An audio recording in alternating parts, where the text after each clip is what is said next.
Magsishift ka na nga lang, hindi mo pa alam kung anong course ang kukunin mo. Ano ba mas maganda?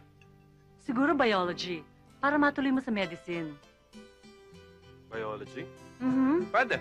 Baka next year magsishift ka na naman, ha? Hindi, ma. Sigurado na ako. Archie. Akala ko ba biology? Oo nga pala, no? Si Papa. Nasaan?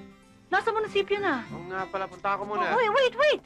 You sit down. You finish your Hindi, breath. ma. Sit Sundin down ako. muna. Thank you. Bye-bye. Eric! Eric, may babalita ako sa'yo. Uy, all right to ah.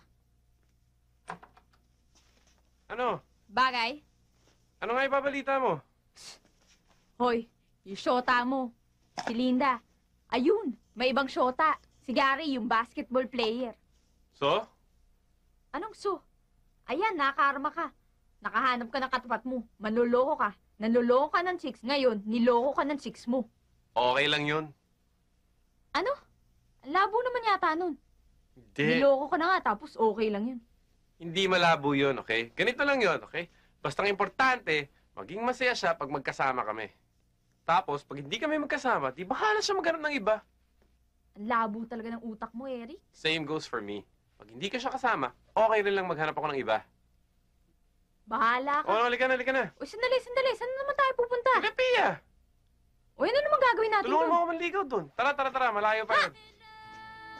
Ano naman gusto mo sa piyang yun? Ang ganda ng buhok niya, no?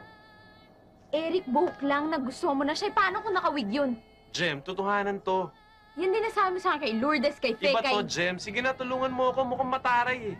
Ay, ayoko. Manloloko na naman tayo ng babae. Jem naman, no? Ayoko. Patay. Naku! Flat. Eh, di palitan mo. Eh, hindi nga ako marunong mag-ayos ng flat eh. May reserba ka ba? Meron. Sa trunk. Ah.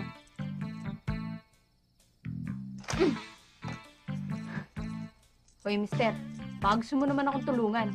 Kayang-kaya mo na yan. Saka bilis-bilisan mo naman, no? Naghihintay na si Pia. Hoy, alam mo ba yung sinabi ko? Hindi kita ilalakad dun sa babaeng yun. Bahala ka. Pia, okay yan si Eric. Okay yan. The best yan. Tayo, Gemma, okay. Pero yung kaibigan mo, ayoko, no? Bakit? Ano naman sama kay Eric? Mabait naman yan si Eric. Makatao. Simple, mabait, malambing. Maka-Diyos, ano ba bang hahanapin mo sa isang magiging manliligaw at magiging laman ng puso mo? Oh, wala na. Oh? Nasa kanya na lahat. Ay, nako, sa dinami-dami ba naman naging syota niyan? Lahat ng babae halos pinaiyak niyan, no? Ah? Saan mo naman narinig yung balitang yun? Wala, chismis lang yun. Pia, may sasabihin ako sa'yo. Tingnan mo si Eric. Akala nyo lang, siya lagi ang nagpapayak sa babae. Ang hindi nyo alam, siya lagi ang pinaiiyak ng babae. Si Linda. Ano? May shota palang iba. Umiyak si Eric. Totoo? At saka si Benny. Ginamit lang pala si Eric. Ginamit si Eric para pagsilosin yung isang shota. Tama ba yun? Mali. Umiyak na naman si Eric. Si Lourdes, kaya niya linigawan. Dahil kala niya mamamatay. Gusto lang ni Eric na paligayahin yung si Lourdes sa huling sandali niya dito sa mundo. Ganyang kabait si Eric. Pero nung ginawa ni Lourdes, nung nalaman niyang mahaba pa pala ang buhay niya, sumama sa ibang lalaki. Iniwan si Eric kung kailan natutunan na siyang mahalin ni Eric. Totoo?